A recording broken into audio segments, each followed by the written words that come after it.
Hello दोस्तों, आज हम पढ़ेंगे सेकंड ग्रेड की इंग्लिश लिटरेचर के कोई लिटरेचर जो पार्ट है वो पढ़ेंगे। An acquaintance with 20th century Indian writer poets in English. Indo Anglian literature is used to describe Indian creative writings in English with Indian background written by native Indians in English. It originated in the last quarter of the 19th century.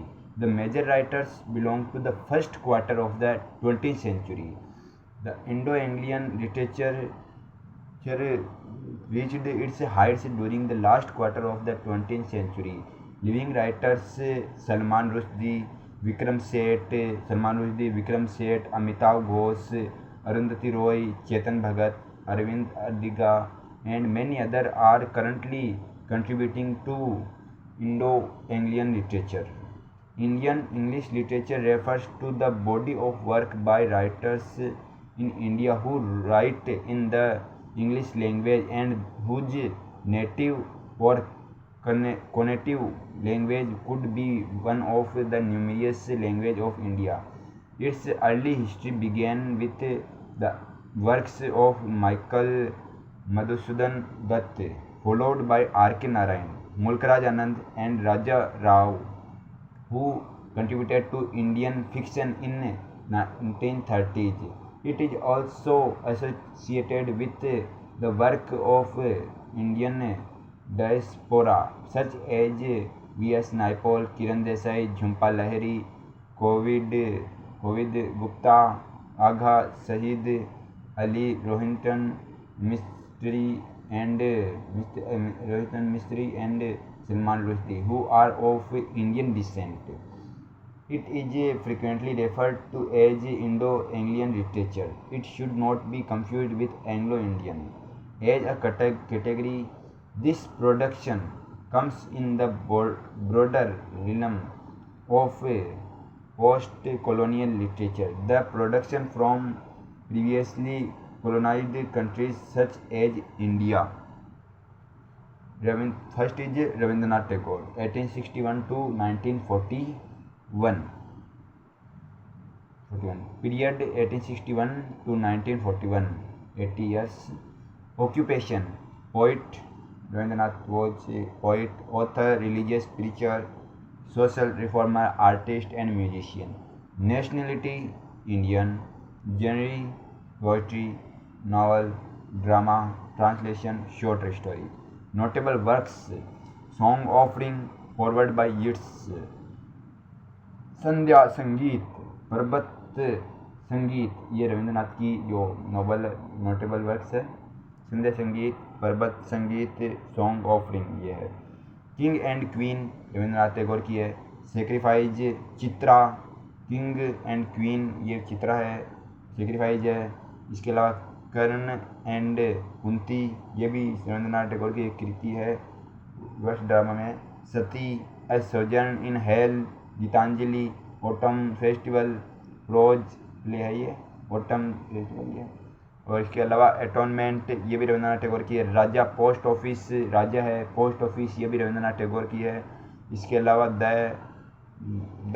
Gardener Rabindranath Tagore की है।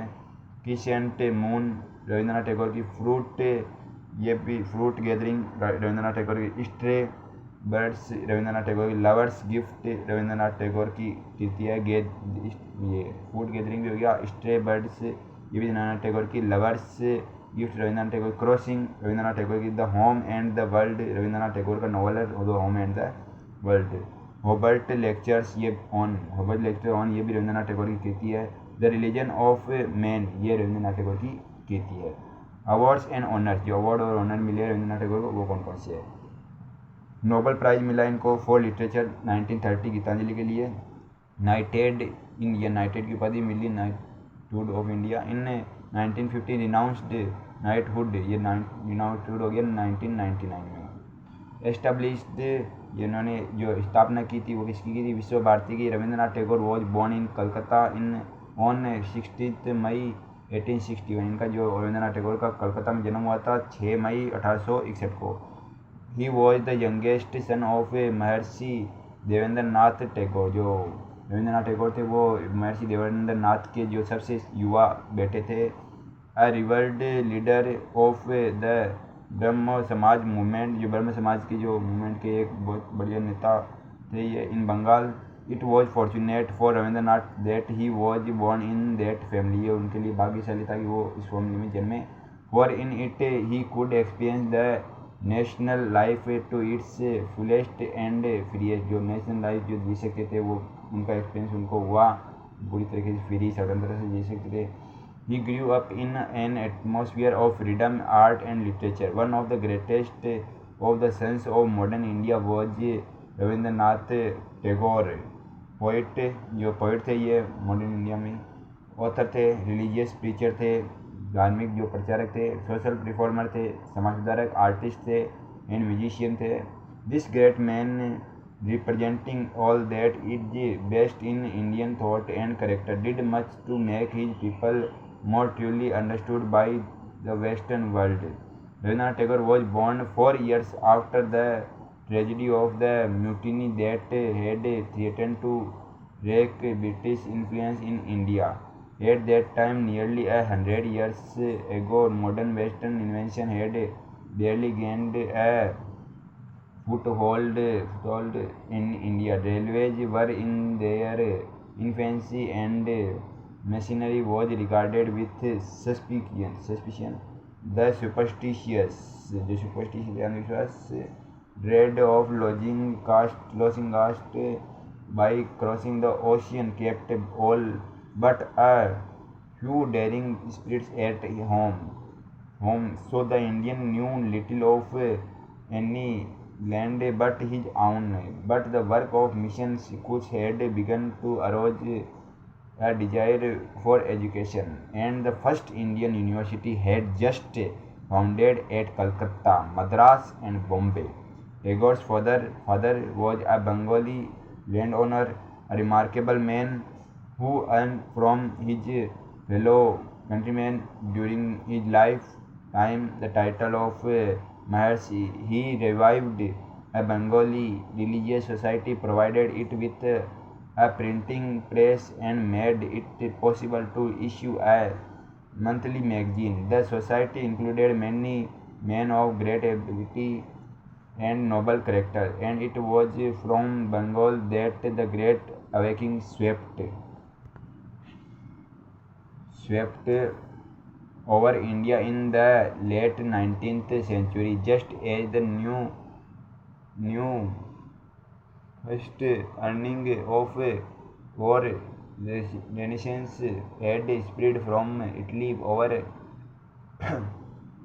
Europe in the 16th century. This society teaches that there is one supreme being, and its members believe that the root principles of their religion and all other true religion are the same. In the atmosphere of culture and religion, Tagore and his brother grew up free from superstition which enslaved so many of their countrymen. One brother was the first Indian to enter the Indian Civil Service. Another a noble character, जो noble character थे वो not only an artist whose work था उनका aroused the admiration of one of the leading British art critics, but also a man of wide interest, a pioneer of social reforms, a man who poured out many money for his various ventures so freely that he himself was poor. Yet another brother was a poet and lived at too great age, honored and revered by all India. Such was the highly cultured family to which Tagore belonged. He himself managed his father's estate from the age of 24, and already he had attracted much attention on account of his ability and high ideals. During the 1890s, he founded a magazine, the finest periodical Bengal had ever known, and through its pages he guided his people towards the achievement of true nationalism. He was a deeply religious man, and in one of his lectures he told of the vision he had one when he was 18 years old, when he stood watching the sun rise, and again when he stood on a veranda looking down on the people in the street below. He then knew that he had at last found his religion. It was a vision of his vision of the infinite coming close to him in the guise of his fellow man, appealing for his love and compassion. He must seek it in service and suffering. Whom thou givest thy banner, though thou givest the strength to carry it, thou givest him love that he may be able to bear the strength to thy service. I therefore desire with all my heart that I may be liberated desire with all my heart that I may be liberated from suffering by suffering. I do not desire to achieve salvation by avoiding the pain which is the gift of thy hand. Tagore was convinced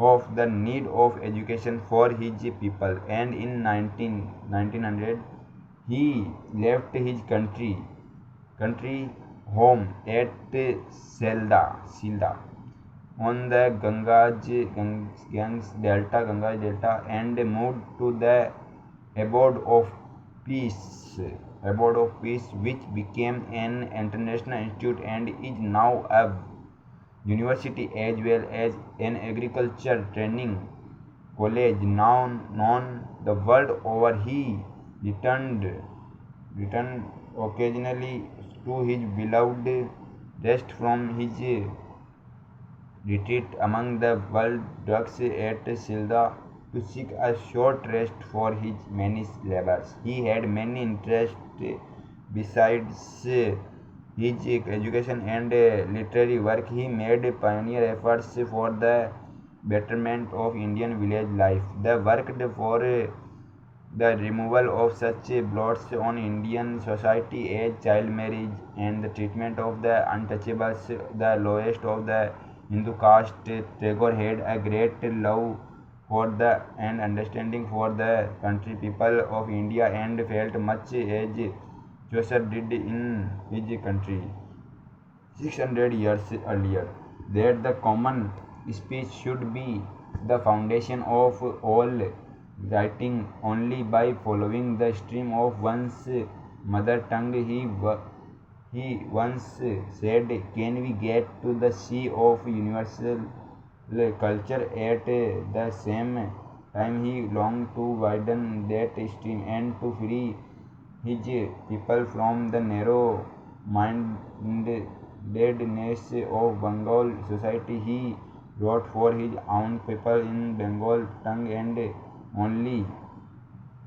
only those who can read and speak Bengali can fully appreciate the beauty, grace, and lyrical richness of his poems, plays, and novels. Until he was 50, he rarely used English in his literary work, but he had mastered with that language and made good use of it in some of his late prose writing. Tagore's 50th birthday was marked by a great reception in the town hall of Calcutta, when enthusiastic tribute was paid to his work. 2 years later, he visited England and Europe, taking it has been said the Indian spirit on pilgrimage through the world. He made the tour for